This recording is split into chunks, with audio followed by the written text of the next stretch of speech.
চাচার জমিন হলো 21 শতক। কয় শতক? বলা হলো চাচা জমিন তো ছিল 21 শতক, এখন 22 শতক হলো কিভাবে? চাচা বলে কুদালের বরকত। নাউজুবিল্লাহ কর। কিসের বরকত? কুদালের বরকত। আল্লাহ তাআলা সূরা জিলজালের 4 নম্বর আয়াতের ভিতরে বলতেছেন, ইয়াউমাইদিন তুহাদ্দিতু আখবারাহা।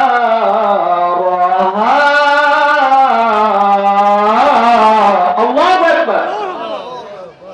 আল্লাহ তাআলা সূরা জিলজালের 4 নম্বর আয়াতের ভিতরে বলেন, ইয়াউমাইদিন তুহাদ্দিতু, ওই দিন আখবারাহা, এই জমিন কথা বলবে, তার খবরগুলো বলে দিবে। আপনি চায়ের দোকানে রাত্রে গিয়ে নাটক সিনেমা দেখছেন কিনা?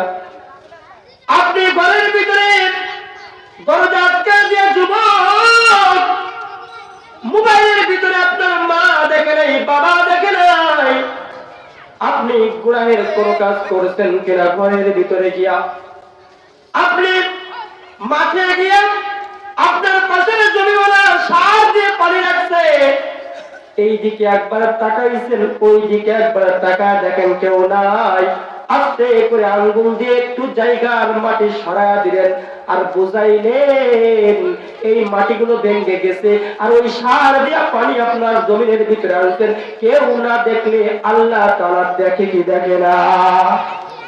ওই দিন ওই মাটি বলে দিবি, চাচা কুদাল একটা কাঁধে নিয়া ফজরের নামাজ পড়িয়া চাচা কুদাল একটা কাঁধে নিয়ে মাঠের দিকে চলে যায়। বাঁচতে বলে, চাচা সকাল সকাল কুদাল কাঁধে নিয়ে কোথায় যাও? চাচা বলে, বাঁচতে রে বয়স হয়ে গেছে, রোদ উঠলে কাজ করতে পারি না।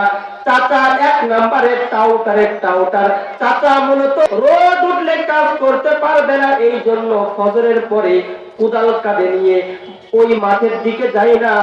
চাচা মূলত ওই মাঠের দিকে যাই, পাশের জমিওয়ালা এখনো আল কেটে পারে নাই, আর একজনের জমিন 4 আঙ্গুল করে আল কেটে ঠেলতে যায়। নাউজুবিল্লাহ। আমাদের এই সত্যজিৎপুর উত্তর পাড়ায় এই জাতীয় লোক আছে কি নাই? চাচার জমিন হলো 21 শতক। কয় শতক? বলা হলো চাচা জমিন তো ছিল 21 শতক, এখন 22 শতক হলো কিভাবে? চাচা বলে কুদালের বরকত। নাউজুবিল্লাহ কর।